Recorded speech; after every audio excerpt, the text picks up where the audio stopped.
The Switch 2 is a brilliant new handheld system that gave Switch fans a lot of what we wanted. It has a bright 1080p screen, it has more horsepower, and it kicked off a new generation of Nintendo games with Mario Kart World and the excellent, lively, creative Donkey Kong Bonanza. But other than that, it's been a pretty light launch lineup game-wise, and with that in mind, Nintendo have hosted a couple of directs recently. First, there was a partner direct with lots of third-party games that are coming up soon, and I'll touch on that later, but the real main event was the stacked Indie World Direct that just happened. I think this was a great direct with a really exciting array of titles to show, and I think every Switch 2 owner is kind of gasping for more stuff to play on their shiny new console, so in this video, I'll run through some of those exciting new titles and release date announcements before rounding it up with my take on how the Switch 2 has fared so far. As always, your likes are appreciated, you can sub to the channel for more like this, comments help the videos out, so say hello down there, and I'll tell you about the channel's Patreon at the end. So open up the eShop and get ready to wishlist some games, and with that, let's go.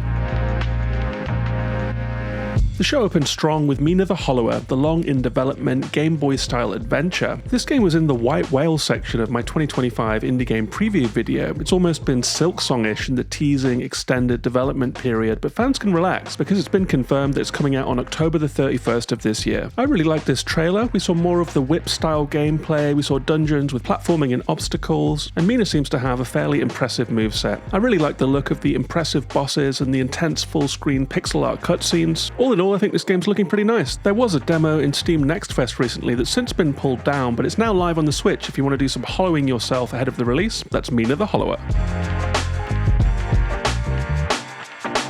The second game we saw was a really exciting announcement. It was Well Dweller, a new game from Kyle Thompson, the developer of Islets and Crypt Custodian. It showed off his slightly paper-crafty art style, and there's a large Hollow Knight-ish map to explore on your quest to save bird kind. It looks like there are some charming characters to meet and various abilities that you can get, seemingly by communing with ghosts or something. And for a second there, I actually thought this game was called Slingshot because the name of that power-up appeared on the screen in such a large font. But it's called Well Dweller, and it's coming in 2026.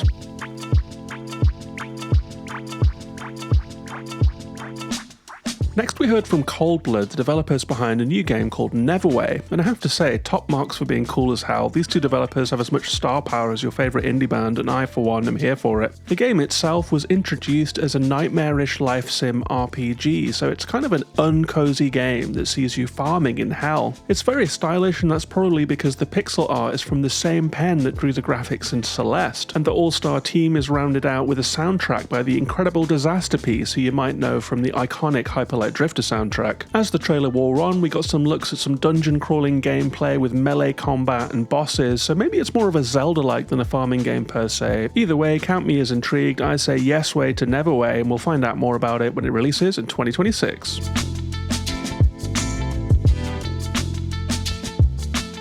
The next game that we saw is one that I'm already red hot on. It's Herdling by Okamotive, the creators of the Far games. And this game is a mood, it's a shepherding game, which isn't something we've seen much of. The closest I can think of was maybe something like The Last Guardian, which is similar, but a different kettle of fish. Let me know in the comments if you can think of any more shepherding-themed games. In this game, you guide mammoth-like creatures called calicorns through a dreamy wilderness, through deep forests, over tall bridges and high mountains. There are giant clawed avian aggressors who hound you along the way, and a journey-like destination that's always standing there in the distance. This is just exactly my shit, and I can't wait to play it. It's also coming out on PS5, Steam, and Xbox, so to be real, you might want to run it on your most powerful console if you have access to anything else. But cool to see that it's coming to Switch. That's Herdling, which is coming out on August 21st.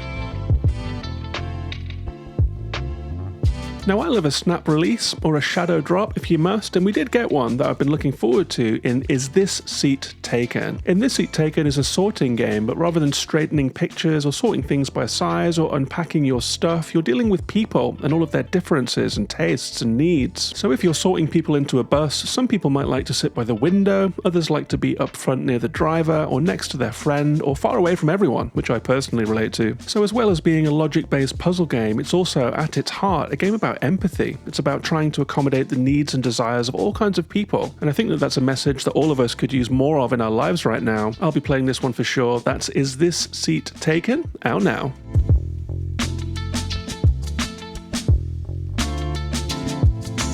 Little Kitty Big City was also in the Direct. It's already been out on Switch, but I really enjoyed this game when it hit Game Pass last year. It was a low-stakes open-world game where you play as a kitten that falls from a high apartment window. That's when you get control, you become lost in a Japanese city, and you spend the whole game trying to find your way back home. Along the way, you cause a lot of kitty mischief, you make friends with various animals, and you just have a chill time doing it. There are side quests, collectibles, things to find, and lots of fun to be had. It's not the kind of game that's going to blow your mind, but it's a small, cozy game that is perfect for a rainy weekend, and it's also getting an update with a photo mode and more stuff to do. That's Little Kitty Big City out now. Those games were all labelled as coming out on the Nintendo Switch, and it was here that we flipped into a Switch 2 specific selection. But I have to say, I think there's something a little bit messy going on here in the transition between the two consoles. Some games are Switch 2 exclusive, some games are cross-gen with the same release date, and others seem to have an initial Switch 1 release date and then a later Switch 2 release date, which I think is clearly the worst of the three, making players who took the plunge and updated their console feel like they are somehow the ones that are being left behind. Some people have been saying that they think this was a result of Nintendo holding back dev kits to prevent hardware leaks, and if that is indeed the reason for these staggered release dates, they may have shot themselves in the foot with that one. I'm hoping that it's just a little cross-generation glitch, and not something that Switch 2 owners have to get used to. But nevertheless, there was a whole bunch of games to look at in this section of the Direct. The first game that we got to look at was a port of the 2024 co-op horror game Content Warning, where you and 3 friends descend into a dark sewer system to try and film the horrors that live down there. Some of you will no doubt get taken out along the way, but as long as one player makes it out, you can upload all of your content to try and get views for money, which sounds a lot like YouTube actually. Please like and subscribe. It looks like a pretty fun, unconventional game. That's Content Warning, coming to Switch 2 in 2026. This next game was a really nice surprise. It was a game that I've been red hot on since playing 4 hours of the Steam demo. It is Bull Pit by solo developer Kenny's Son. Bull Pit is an ingenious and addictive Breakout meets Vampire Survivors game where you take out ever-increasing hordes of enemies with your bouncing bullets. This means working out strategies like taking out the right flank so that you can bounce your balls behind them and take out the back of the pack, and you will get regular powerful upgrades, including the ability to fuse different power-ups together for some kind of crazy effect actually. There's a low-key village builder between runs where you can unlock new characters, and the handful that we got to try in the demo had impressively different playstyles. As if that wasn't enough, it has an Amos Roddy soundtrack, which would be enough reason for me to try the game alone. And Bull Pit got a release date of October the 15th. It's coming out on Switch, PlayStation 5, Xbox, and Steam, but it had a nebulous Switch 2 release date of fall, which is a huge bummer. That just means I'll be playing on my ROG Ally rather than waiting for that Switch 2 port. But I was just really happy we're going to be seeing this game in 2025. Trust me, this one's going to be a hit. That's Bull Pit.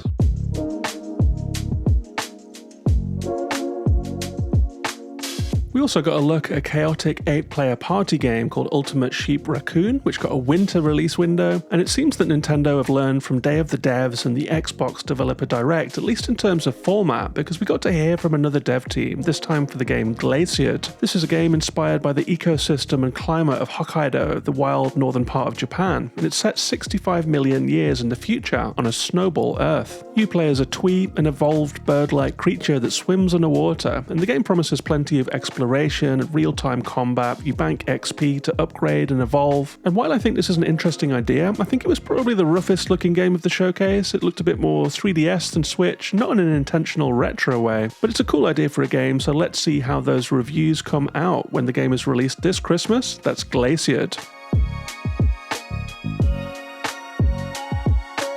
The showcase rounded out with a montage of some other games that are coming to Switch and Switch 2. We saw Winter Burrow, which seems to walk the line between cozy and survival, if that's possible. Fittingly enough, it got a winter release window. We got a glimpse of Undusted Letters from the Past, a satisfying looking cleaning game where you polish up old antiques. That's coming from Indonesian publisher Togue, who also published Coffee Talk. There was Tiny Bookshop, a management game about running a mobile library. That one actually came out today, to middling reviews actually. Caves of Quud was here. That's the complicated looking lo-fi open world RPG that's coming to Switch in the winter of 2025. Strange Antiquities is the sequel to Strange Horticulture, which is coming out on September 17th. I tried out Strange Horticulture on the Switch, and I have to say the fonts and the UI were way too small on that handheld screen, so I hope this one's a bit better optimized. There was Opus Prison Peak, a narrative adventure game with some quite nice art, I thought. That one's coming in the autumn. And then there was a life sim called Go-Go Town, which has apparently enjoyed a successful early access access period on PC, but it looked a bit Robloxy to me. The Montage saved the best for last with UFO 50, a game that always seemed destined for Nintendo hardware. It was the second shadow drop of the day for Switch, but notably not Switch 2. That seems quite concerning because Switch 1 is 720p and Switch 2 is 1080p, but I downloaded it and took a quick look and it looks pretty sharp to me. And the notoriously hard to please gamers of Reddit seem to be saying it looks good too, so maybe it's worth checking out. That was UFO 50. And I think all in all, this was a very strong Indie World Direct. I was super happy that Is This Seat Taken and UFO 50 both dropped during the Direct. I was really happy to see release dates for Ball Pit and Herdling, and new reveals like Well Dweller and Neverway were very welcome too. The Switch 2 lineup remained somewhat light, and there was also that recent partner Direct. There was a little bit of a damp squib for me. Some folks were excited about the adventures of Elliot and Octopath Zero. There was a new Shinobi game, so along with the recent Ninja Gaiden, pixel art beat-em-up fans are eating well. There was a whole new Katamari game announced, although the creator of the game, Keita Takahashi, has just released 2T, so maybe check that one out for his unique, chaotic energy and sensibility. And the criminally underrated Star Wars Outlaws is getting a Switch port too, although let's be real, if you can play it anywhere else you probably should. It's a demanding current-gen 3D open-world game, but it does look like a really good test for the Switch 2 and maybe a sign of what's to come, so I'm looking forward to the Digital Foundry review of that one. I still say that Star Wars Outlaws is Ubisoft's best open-world game since